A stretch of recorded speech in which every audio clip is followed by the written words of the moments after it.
Hello students. तो आज के लेक्चर में हम डिस्कस करेंगे मूविंग कॉइल गैल्वेनोमीटर।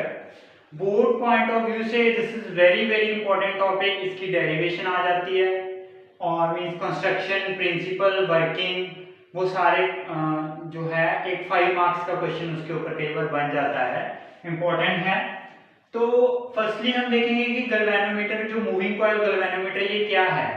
ये एक इंस्ट्रूमेंट है जो यूज किया जाता है small amount of current and small amount of voltage को मेजर करने में। ये क्या मेजर करता है? स्मॉल अमाउंट ऑफ करंट और स्मॉल अमाउंट ऑफ वोल्टेज। एक कोशिश करूंगा कि इसके ऊपर एक शॉर्ट्स बना दूं, मैं दिखा दूं आपको कि मूविंग कॉइल गैल्वेनोमीटर एक्चुअली होता कैसा है। फिलहाल आप यहाँ पे देखो, अभी मेरे पास नहीं है, मैं बाद में शॉर्ट्स बना लूंगा। ओके, तो प्रिंसिपल, ये मूविंग कॉइल गैल्वेनोमीटर का एक डायग्राम बना है। ये कौन से प्रिंसिपल के ऊपर काम करेगा? ये है कि अगर एक करंट कैरिंग कॉइल को मैग्नेटिक फील्ड में रख दें तो ये current carrying coil torque experience करेगी और उसी टॉर्क के कारण वो रोटेट करेगी और हमें रीडिंग मिलेगी। वो देखेंगे, आपको जब वर्किंग पढ़ोगे आपको समझ आ जाएगा कि कैसे टॉर्क लगेगा, कैसे रीडिंग आएगी। फिलहाल प्रिंसिपल आप याद रखो कि it is based on the principal that when current carrying coil placed in magnetic field experience torque. Okay, construction बहुत इंपॉर्टेंट है, मैं साथ साथ बोलता जाऊंगा, आप लिखते जाना।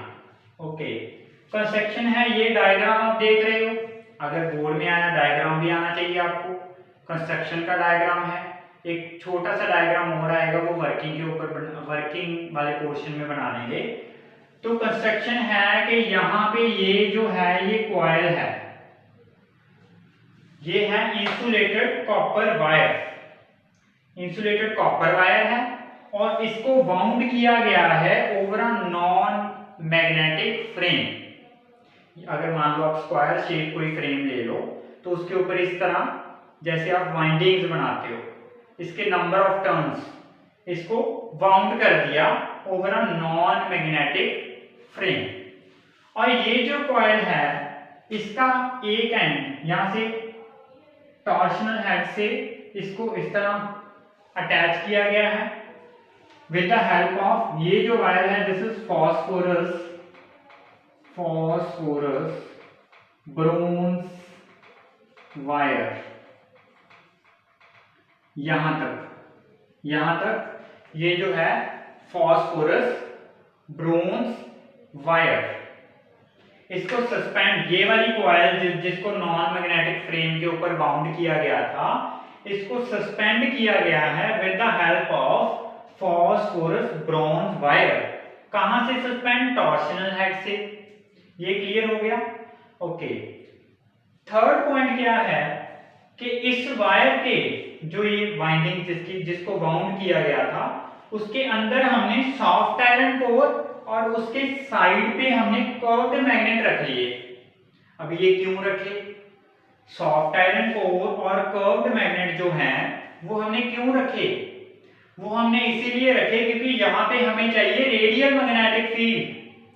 वो मैं वर्किंग में बताऊंगा कि रेडियल मैग्नेटिक फील्ड क्यों चाहिए। यहाँ पे रेडियल मैग्नेटिक फील्ड चाहिए और ये जो सॉफ्ट आयरन कोर है और ये जो आपको कर्व्ड मैग्नेट्स दिख रहे हैं, ये इसको यूज किया गया है टू प्रोड्यूस मैग्नेटिक फील्ड, और कर्व्ड इसीलिए यूज किया गया है ताकि रेडियल मैग्नेटिक फील्ड मिले आपको। रेडियल मैग्नेटिक फील्ड यहाँ पे नेसेसरी है। ओके, वैसे तो हम सिंपल इस तरह भी यूज कर सकते थे नॉर्थ साउथ, पर वो रेडियल नहीं, वो इस तरह बनना था। यहाँ पे हमें चाहिए रेडियल मैग्नेटिक फील्ड।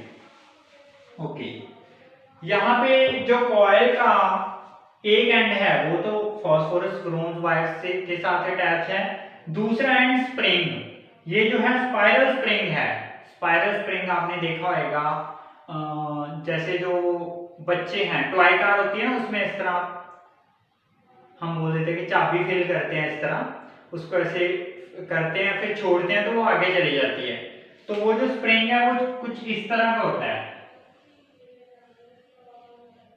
जब हम इस तरह फिल करते हैं तो ये साथ साथ बिल्कुल इस तरह हो जाता है और छोड़ते हैं तो वो वापस आ जाता है। इसको हम बोलते हैं स्पाइरल स्प्रिंग।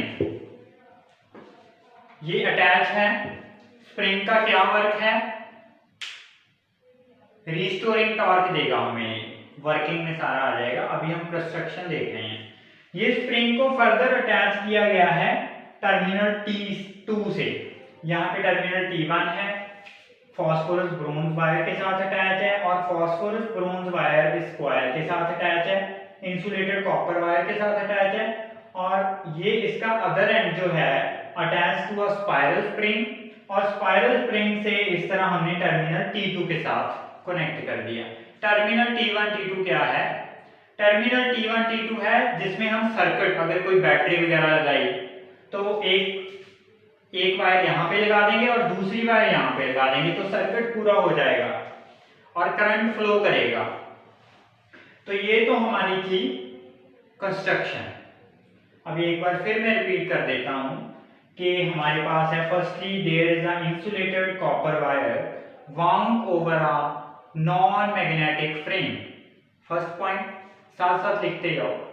सेकंड पॉइंट जो है, this insulated copper, one end of the insulated copper wire is attached to a phosphorus bronze wire and suspended from a torsional head, and other end of this insulated copper wire is attached to a spiral spring, and spiral spring is further attached to a terminal T2। okay, फिर third point क्या है? there is a soft iron core placed inside this insulated copper wire, and there are two curved magnets placed around this insulated copper wire। ये curved magnets क्यों use कर रहे हैं? We use curved magnet and soft iron core to produce radial magnetic field. यहां पे हमें radial magnetic field चाहिए। बस कंस्ट्रक्शन पूरी हो गई। अब हम वर्किंग के ऊपर आते हैं।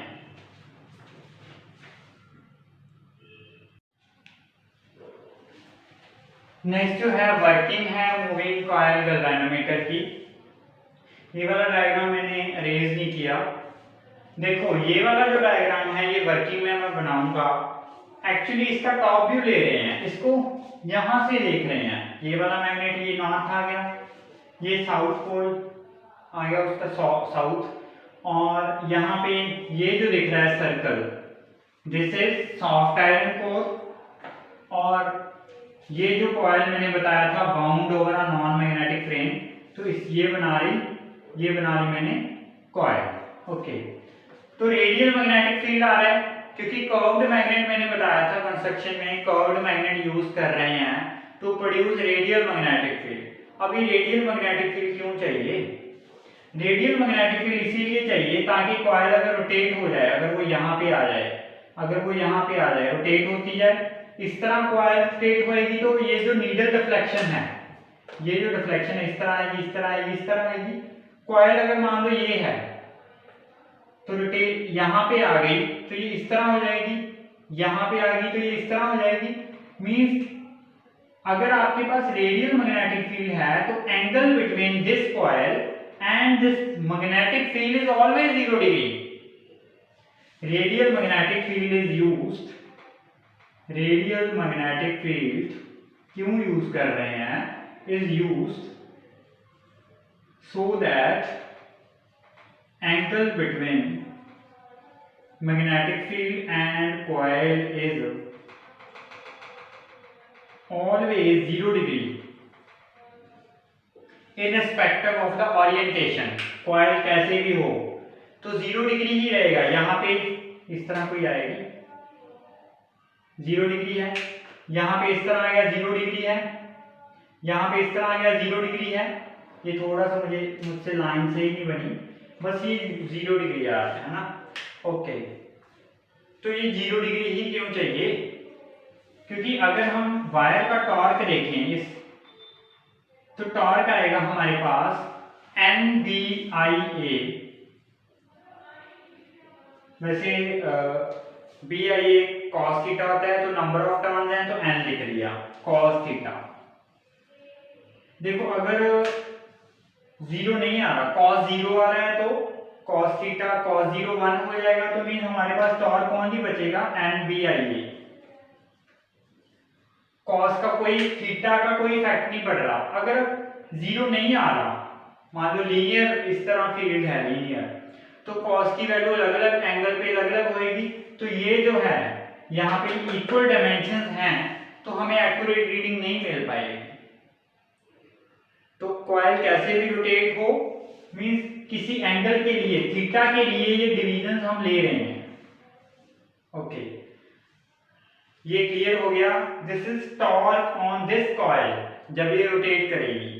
अभी ये जो कॉइल है ये स्प्रिंग, स्पाइरल स्प्रिंग के साथ अटैच है, ये रोटेट करती जाएगी, तो स्प्रिंग जो है वो इस तरह थोड़ा सा, वो जैसे मैंने बताया था टॉय कार वाली एग्जांपल, तो वो कुछ अपना रिस्टोरिंग टॉर्क करेगा। जब हमने सर्किट को ब्रेक कर दिया, सर्किट को ब्रेक कर दिया, क्या होगा, सर्किट जब लगा दिया तो हमने पढ़े हैं वो फोर्स लगेगी, मैग्नेटिक फील्ड प्रोड्यूस होएगा, फोर्स उसको डिफ्लेक्ट करवाएगी नीडल को। जब सर्किट ब्रेक हो गया तो जितना वो स्प्रिंग में स्टोर हुआ था इसके रोटेट होने के लिए, उसमें कुछ रीस्टोरिंग टॉर्क लगेगा ताकि ये जो नीडल है अपनी ओरिजिनल पोजीशन पे आ जाए। तो जो रीस्टोरिंग टॉर्क आएगा स्प्रिंग का, रीस्टोरिंग, ये किसका है, स्प्रिंग का, दैट इज इक्वल टू के थीटा। रीस्टोरिंग टॉर्क के थीटा होता है, हम पढ़ते हैं जैसे रीस्टोरिंग फोर्स के एक्स होती है, स्प्रिंग का रीस्टोरिंग टॉर्क के थीटा होता है। तो कॉइल जो है वो इक्विलिब्रियम में आएगी कब, इसको अब मैं रेज कर रहा हूं, हम बोलेंगे कि इक्विलिब्रियम पोजीशन है जब रीस्टोरिंग टॉर्क और जो कॉइल के मैग्नेटिक फील्ड में जो उसके कारण जो टॉर्क आ रहा है वो इक्वल आ रहे हैं। हम when both the torques are equal, when both the torques are equal, then coil is in equilibrium। coil equilibrium में आ गई तो हमने लिख दिया T is equal to spring का, तो इसकी वैल्यू है N B I A, cos zero है तो उसको लिखने की जरूरत नहीं है।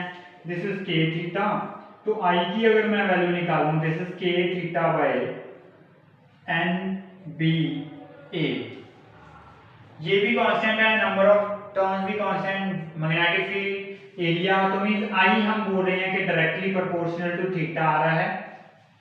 तो इसमें जितना करंट बढ़ता जाएगा, जितना मतलब करंट बढ़ता जाएगा उतनी ही डिफ्लेक्शन ज्यादा होती जाएगी। तो इस तरह हम वोल्टेज भी निकाल सकते हैं। This is current in the galvan, जो गैल्वेनोमीटर हमें दे रहा है मैग्नेटिक फील्ड के कारण। वोल्टेज निकालनी है, V is equal to I into R होता है, तो I into resistance of galvanometer, तो ये आ जाएगा I की वैल्यू है K theta by N B A, multiply हो जाएगा उसके साथ resistance of galvanometer, this is also constant, तो voltage is also proportional to theta. So this is working of moving coil galvanometer। तो आज की वीडियो में इतना ही, ये बहुत इंपॉर्टेंट टॉपिक था।